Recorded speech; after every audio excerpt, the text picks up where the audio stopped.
L'ambition dans le couple. Selon le dictionnaire Larousse, l'ambition c'est le désir ardent de posséder quelque chose, de parvenir à quelque chose. En un mot, avoir l'ambition de réussir. Alors, quand amour et ambition se croisent, font-ils un duo de rêve? Que penser de cette phrase de l'écrivain Antoine de Saint-Exupéry qui affirme qu'aimer, ce n'est pas regarder l'un l'autre, c'est regarder ensemble dans la même direction.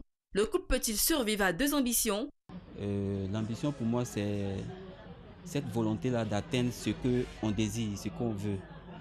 Si ce couple a des ambitions qui convergent ensemble, ce couple peut survivre. Mais dans un cas où la dame, par exemple, a une ambition différente de celle du mari, c'est tout à fait normal que le couple va voler en éclats. Quand on parle de couple même, d'abord, il faut un sacrifice de part et d'autre. Donc, pour préserver ce couple-là, il faudrait que l'un d'entre eux essaie de comprendre toujours l'autre. Dans un couple, si les deux personnes sont ambitieuses, je ne pense pas que ce couple peut tenir. Ça sera une rivalité. Or qu'une rivalité dans un couple, ça n'emmène pas vraiment le bonheur. L'un des deux partenaires peut se sacrifier dans la mesure où s'il décide que son couple est plus important que son ambition, il peut.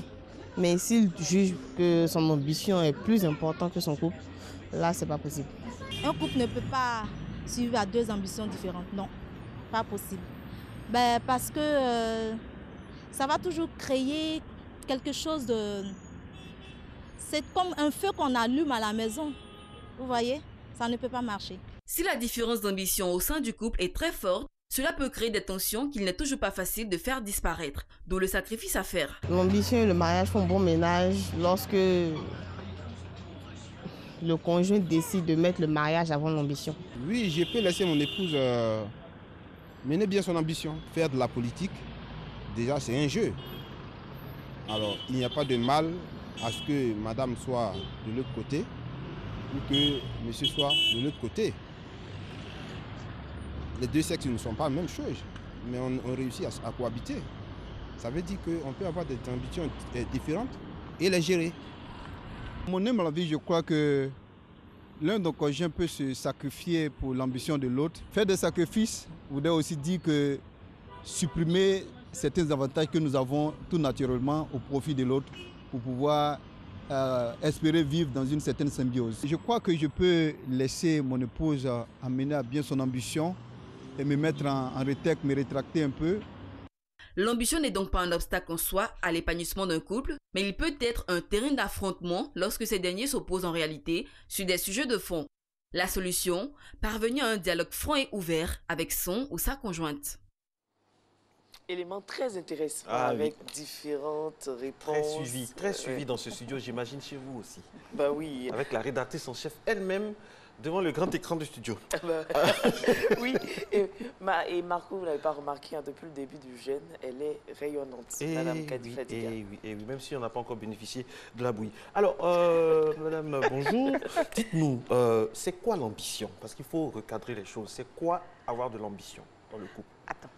Alors, il y a deux questions en même temps. L'ambition est une chose, et puis avoir de l'ambition est une autre chose. Alors, l'orientation... Globalement, comme on dit en global.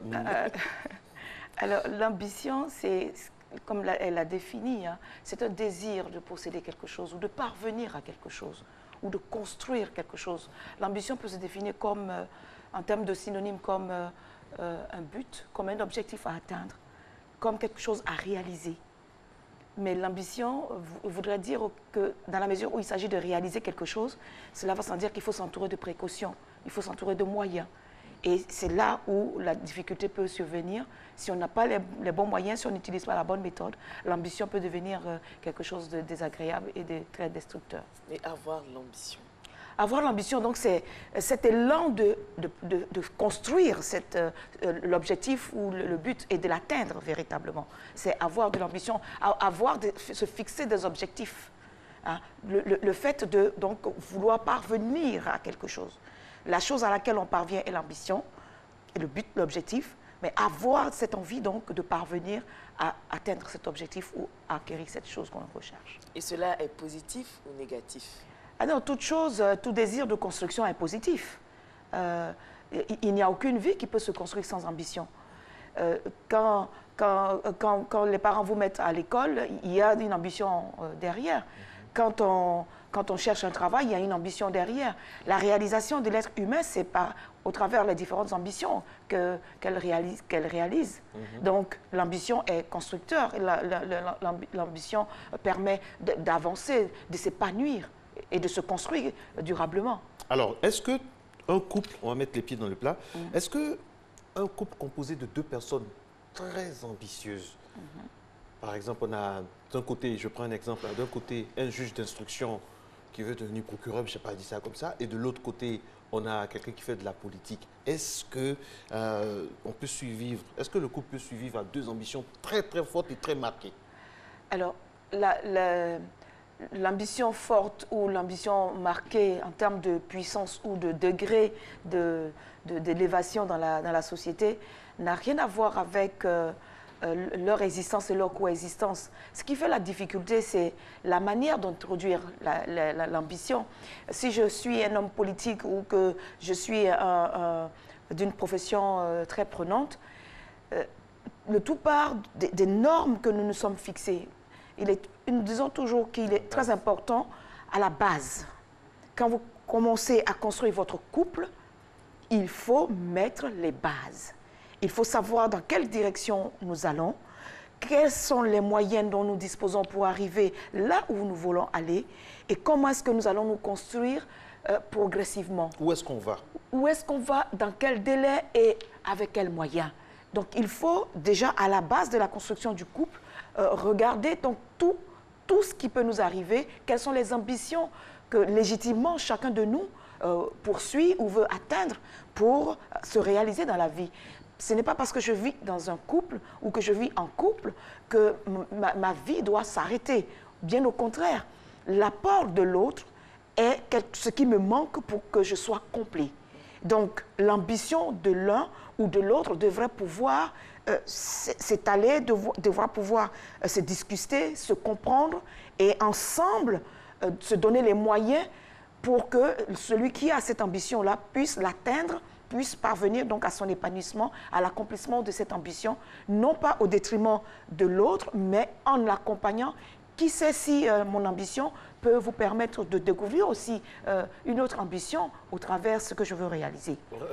Quand vous dites ça comme ça, on se dit que c'est rectiligne. Non. Alors qu'il y a des soubresauts. Je prends un exemple concret. Monsieur et madame sont dans une ville et puis monsieur a un poste, par exemple, à 10 000, à 6 000 km, mais super bien payé, où on propose, et c'est de plus en plus courant, on propose par exemple au conjoint de se réintégrer parce qu'il va suivre l'homme ou bien la femme. Et quand c'est comme ça, il y a de l'argent, il y a tout, qu'est-ce qu'on fait, un cas concret? Quel est le choix de vie? Quelles sont les valeurs qui constituent pour vous la vie et l'épanouissement et le bien-être que vous poursuivez? Si avoir beaucoup d'argent pour en faire ce que vous souhaitez est la condition première de votre existence, alors là où on vous proposera le maximum d'argent conditionnera vos choix. D'accord? Si votre ambition, c'est une vie harmonieuse, socialement équilibrée, et avec éventuellement des projets de vie avec des enfants, ce sont vos objectifs de vie. Quelle est la qualité de vie que je veux mener? Est-ce que dans mon ambition, il y a des enfants? Est-ce que dans mon ambition, il n'y a pas d'enfants, il n'y a que mon partenaire et moi? Et la carrière professionnelle radieuse, élevée que je vais avoir, tout ce que je vais accomplir professionnellement, qui font de moi une personne épanouie, accomplie. Cela s'entend, vous trouverez le partenaire qui marche dans cet objectif-là. Vous pourrez trouver, si vous êtes un homme, vous pourrez trouver une femme qui se contentera juste d'être belle et de se taire à côté de vous, et que toute son ambition à elle, c'est d'épouser donc quelqu'un qui a des ambitions grandes et qui procure donc tout ce dont elle a besoin, c'est-à-dire son paraître, bien habillé, être bien nourri, avoir une vie sociale bien casée. Cela, le couple s'en portera très bien. Mais Madame Bernadette, on peut tomber sur quelqu'un. Madame Assou Nguesson. On va complètement supprimer le Bernadette et on s'en portera mieux. Madame Assou Nguesson, on peut rencontrer quelqu'un Oui. avec, en étant, on va dire, étudiant, rencontrer quelqu'un, on fait un chemin ensemble. Et après, la femme, je prends l'exemple de la femme, elle a un petit boulot, elle se suffit là, elle a son salaire. Et l'homme, il veut plus. Il veut plus, il veut même pas travailler, il veut entreprendre, il veut être entrepreneur. Est-ce que là, ça ne peut pas poser de problème? Parce que là, l'entrepreneur, il prend des risques, il investit, alors que la femme, elle a son petit boulot, elle a son salaire, elle veut une vie simple. Est-ce que là, ça ne peut pas poser de problème? Parce que là, c'est deux choses très différentes. Quelle est la base? Nous disons toujours sur quoi nous nous entendons, nous, pour vivre ensemble, pour nous épanouir ensemble. Donc l'amour seul ne suffit pas. Vouloir rester ensemble seul ne suffit pas. L'amour est la chose la première et qui devrait normalement suffire à cadrer tout ce que nous voulons faire. Si l'amour ne suffit pas, c'est qu'il y a un problème. Si l'amour ne suffit pas, alors véritablement, il y a à se poser des questions. Nous disons toujours, quelles sont les valeurs de vie que vous poursuivez?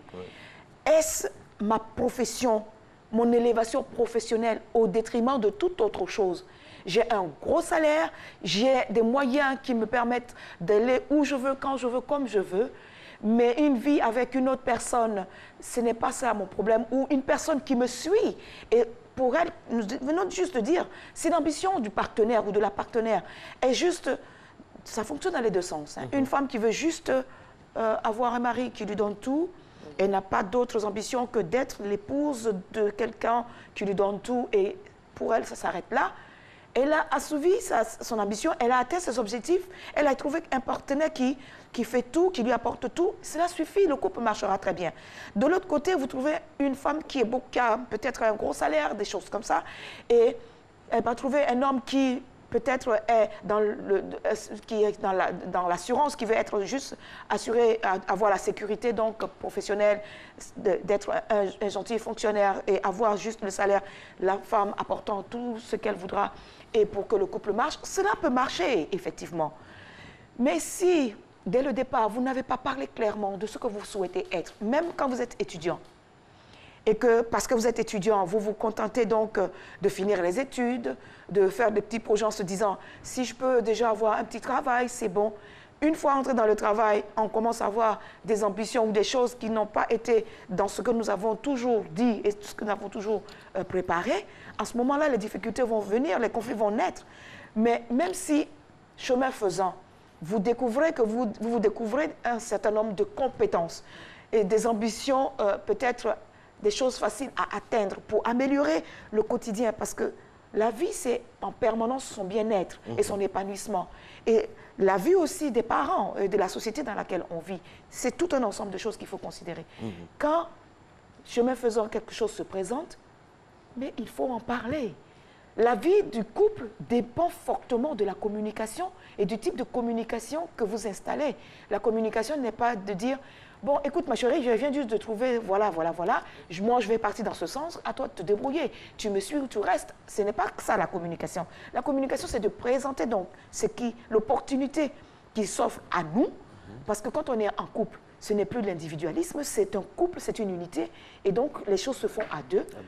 Donc, se parler, voilà l'opportunité qui se présente à nous deux. Donc ça veut dire à ce moment précis de votre propos là qu'on peut avoir une base et puis au fil du temps, avec l'évolution, avec l'étudiant qui n'a pas la même psychologie que le gars ou bien la femme qui travaille, on peut s'asseoir et communiquer pour revoir, réajuster les choses. Réajuster les choses. Alors moi j'aimerais revenir avec la permission de Nessie sur ce qu'on a évoqué longuement dans ce reportage. L'un des deux partenaires doit se sacrifier. Un cas concret, Meghan Markle, grande actrice américaine, qui était promise à un bel avenir cinématographique, qui épouse le prince Harry, qui met fin du coup à sa carrière, qui ne va plus exister, qui est désormais la duchesse de Sussex, c'est comme ça qu'on dit. Voilà, ça c'est un cas concret. Alors, est-ce que le sacrifice, est-ce que c'est l'un des deux qui doit se sacrifier ou est-ce qu'on doit se sacrifier ensemble? Alors, pris dans ce contexte-là, nous pouvons dire que quand on parle, la notion de sacrifice renvoie à beaucoup de choses. Si sacrifice veut dire mettre de côté, abandonner définitivement ou temporairement, sans regret, alors le sacrifice concourt à mon épanouissement. Ce que nous qualifions de sacrifice, concourt à mon épanouissement.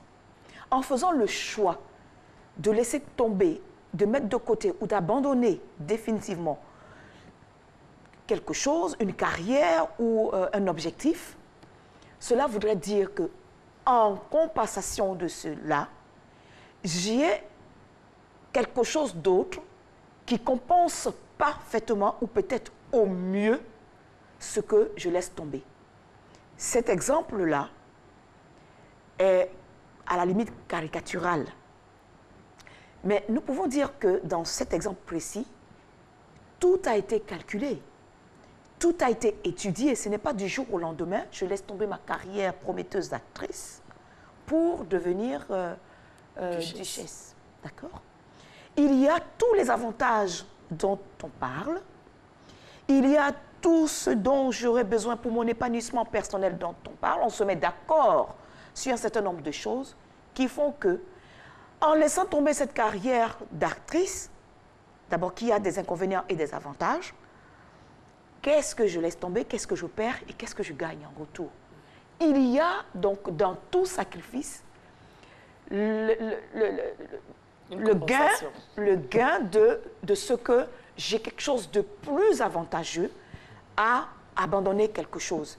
Mais si le sacrifice voudrait dire que j'abandonne quelque chose et que je n'ai absolument rien en retour, comme ce que j'ai entendu dans le reportage en disant que l'un doit se sacrifier et plus généralement sous nos tropiques et particulièrement pour la Côte d'Ivoire, c'est la femme donc, qui doit laisser tomber donc, sa carrière et la ramener donc, à son rôle premier social qui est de s'occuper des enfants et donc de tenir la maison en compensation de ce que demain et après-demain, quand le monsieur aura atteint tous les objectifs et aura apporté suffisamment d'argent à la maison, se retournera et regardera celle qui est complètement devenue inutile dans la maison, la bonne ménagère à tout faire et à rien obtenir.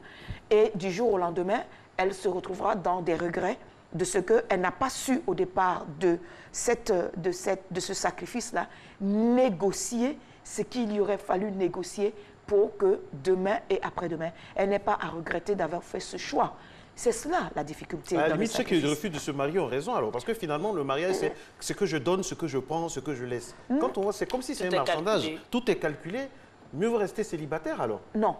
L'être humain n'a pas été créé pour être célibataire. La vie toute seule n'est pas recommandée. Elle n'est même pas recommandée. Mais certaines personnes choisissent. Mais certaines personnes, elles choisissent librement, ça m'étonnerait. Parce que dans la liberté de dire « je préfère choisir », il y a beaucoup de grincements dedans que les autres n'apprécient pas, les autres ne peuvent pas voir, les soupirs de la solitude après. Ça, nous le savons parce que ces choses nous reviennent. L'être humain, c'est une personne qui est créée pour vivre avec d'autres personnes et en couple déjà et avec une famille. Le choix, comme Marcelin, vous me dites, il est préférable, donc ne sais pas. Il ne faut pas mélanger les choses. La vie à deux, il y a des règlements à mettre en place. Comme dans toute existence, quand l'enfant naît, les règlements disent que la meilleure chose pour le bébé, c'est d'être nourri au sein de la mère. Si la mère choisit de ne pas nourrir son enfant au sein, c'est qu'il y a une difficulté à laquelle elle va trouver une solution de pallier avec le biberon. Il n'y a que des règles et des normes que nous établissons tout au long de notre vie, depuis la conception. Comme toute règle, comme et toute comme norme, il y a des avantages et il y a des inconvénients. Il y a des choses qui sont agréables et des choses qui sont moins agréables. Mais le tout est de pouvoir compenser ce qui est moins agréable par des choses, par des activités ou par d'autres normes qui vous procurent donc un bien-être. Il y a la psychologie qui va avec aussi. Le tout, ce n'est pas seulement que des règles et autres, ça, il faut que ça rime à la psychologie avec des uns et des autres. Le bien-être fondamental qui est l'épanouissement de l'être humain à laquelle tout le monde recherche donc cette aisance, ce bonheur, cette paix intérieure. Qui se décline sous plusieurs formes chez l'un ou l'autre. Selon les valeurs que nous avons et sur lesquels quelqu'un peut dire, moi j'ai beaucoup d'argent, ça me suffit, ça fait mon bonheur, parce que sa vie à lui, c'est donc le bling-bling, c'est donc pouvoir voyager, dépenser de l'argent à ne pas compter. Et puis une autre personne pourrait choisir la sécurité peut-être d'un salaire modeste, l'humanitaire, d'une vie tranquille en foyer. Et tout cela, le bonheur pour chacun est différent. Mais est-ce qu'on peut canaliser le trop-plein d'ambition? Par exemple, naturellement, je prends une femme avec un homme, ils sont ensemble, ils ont un salaire stable et la femme perd son boulot. Elle décide d'être coach en développement personnel, ce qui est récurrent. Et là, elle est emmenée à donner des conférences un peu partout.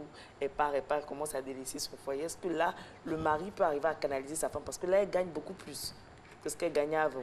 Alors, nous en revenons toujours à la même question. Il est possible de canaliser. Quand nous prenons la décision donc de primer donc le départ, les voyages, le gain de l'argent, par rapport à la vie de couple, nous en avons discuté, nous sommes d'accord et nous avons trouvé les mécanismes pour ne pas se frustrer l'un l'autre. D'accord? Dans cette optique-là, nous avons discuté et nous nous sommes dit d'accord. Mais si nous n'avons pas discuté, ou même après la discussion, nous nous sommes mis d'accord et dans la réalisation de la chose, nous nous rendons compte qu'il y a un souci parce que mon épouse est toujours partie, me laissant célibataire alors que je ne le suis pas, la nature ayant horreur du vide. Nous exposons dans notre choix de laisser partir madame, nous nous exposons à des conflits naissants ou latents ou qui peuvent survenir et qui feront que si nous ne nous rasseyons pas pour discuter et pour recadrer les choses, nous allons à un conflit qui va s'éclater. Et dans la discussion, on met les avantages et les inconvénients sur la table. Les valeurs. Les valeurs, plutôt. D'accord. Et qu'est-ce qu'on s'est dit à la base? Alors, M. Silla, qui est à Trècheville, merci de nous suivre et bon jeûne à vous. M. Silla, un doyen, il a 63 ans, il nous dit « Entrer dans le couple, c'est renoncer à soi-même, donc à toute ambition. » Oui, cela peut se dire ainsi. Parce qu'on fait don de sa personne. Et c'est ça la caractéristique de l'amour. Et cela s'entend parce que c'est un doyen qui a traversé un certain nombre de choses et qui en arrive à cette conclusion-là. Mais quand on est tout jeune, la vie n'est pas cela. On est amoureux et très vite, l'étape de la passion passe et on se met des ambitions pour se réaliser. Pour se réaliser, pour le jeune, c'est donc avoir les moyens matériels suffisants pour se construire une maison, parce que ce sont les normes sociales de la réussite auxquelles il faut obéir, dans lesquelles il faut entrer.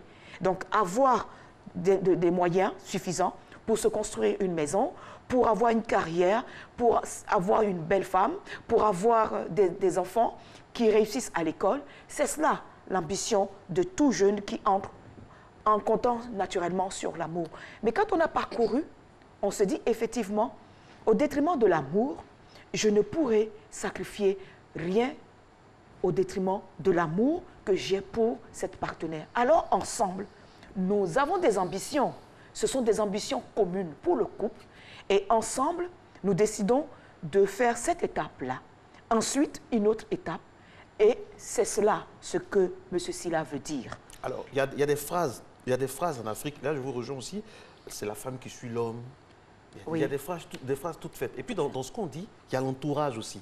Bien sûr. Il y a l'entourage, il y a la belle famille. Ah, vous avez une belle carrière devant vous, vous n'allez pas faire ça, voilà.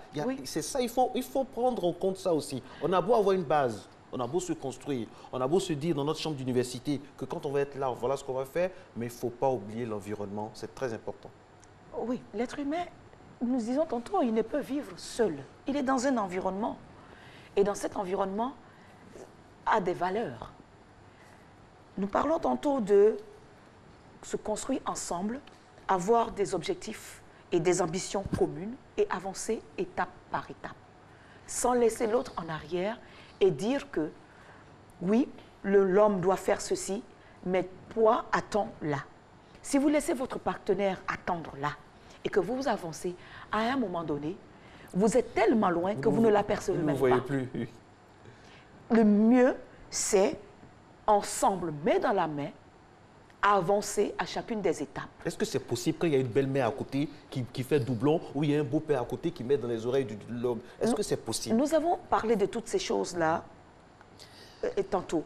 Mais nous disons ce qui est important, c'est le bien-être de votre couple et le bien-être de la vie et du modèle de vie que vous voulez montrer et que vous voulez vivre vous-même.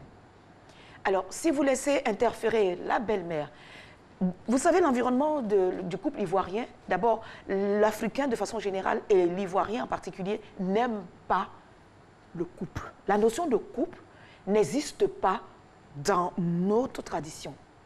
C'est deux personnes, mais entourées de toute la famille. On va les surveiller. Bon, selon, mais entourées de tout l'environnement, donc des parents. Et parfois même, c'est tout le village qui suit ce couple-là. Tous les réseaux sociaux. Aujourd'hui, tous les réseaux sociaux, comme vous pouvez le dire. Mais au-delà de cela, le couple, aujourd'hui, a son identité et il y a ce que le couple décide de faire et informe l'environnement ou peut imposer à l'environnement parce qu'il s'agit de leur survie et de la survie de leur couple. Madame, vous êtes mère. Oui. Est-ce que vous pourriez supporter, par exemple, que votre fille, vous êtes une mère, vous avez certainement une ambition, entre guillemets, pour votre fille. Pour mes filles. Vous voyez qu'un monsieur débarque dans la vie, c'est votre beau-fils, il épouse votre fille et il s'en va en Chine. Il travaille sur une plateforme pétrolière en Chine. Et en Angola, précisément maintenant. Allons-y. Oui. Il veut la suivre et elle doit le suivre. Quelle serait votre réaction? Alors, pour toutes les mamans qui nous suivent. Suivre pour suivre? Non. Excusez-moi, qu'est-ce que vous dites à ce moment-là à votre fille? C'est ce que nous voulons dire. Suivre pour suivre, non. Mais ils sont mariés. Ils sont mariés. Votre avis ne... Excusez-moi, mais ne compte... Notre avis n'est pas le plus important. Mais nous faisons des conseils. En décidant... C'est là que tout change. En décidant donc de partir pour la Chine, d'accord? Qu'est-ce que vous avez convenu? De quoi vous vous êtes entendu? Excusez-moi, est-ce que c'est à vous de...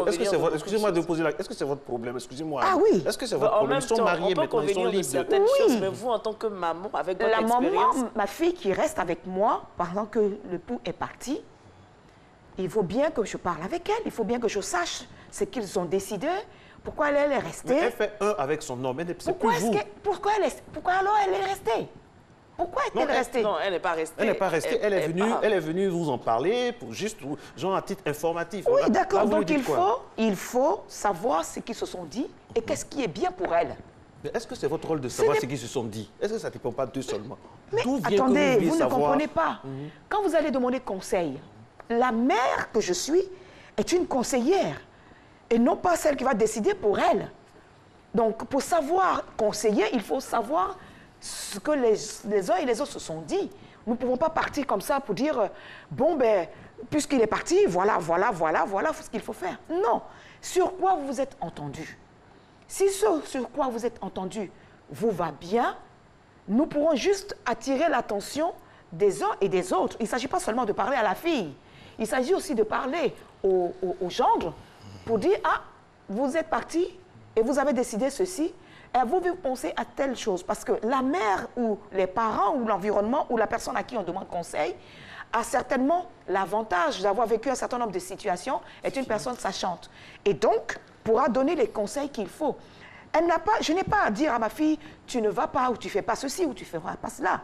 Mais de dire, en faisant les choix que tu as optés, que vous avez décidé, avez-vous bien vu les conséquences ou les inconvénients? Et ça peut l'influencer aussi. Comment vous pouvez avancer ensemble? Et connaissant votre force de persuasion, je doute qu'elle ne puisse pas partir en Chine. Merci beaucoup à vous. Le thème aujourd'hui, c'était l'ambition dans le couple. Et nous, on a une seule ambition noble, vous réveiller le matin avec nos chroniqueurs, avec toute l'équipe. Nessie, bonne journée. Bonne journée, Marco. Ciao, ciao.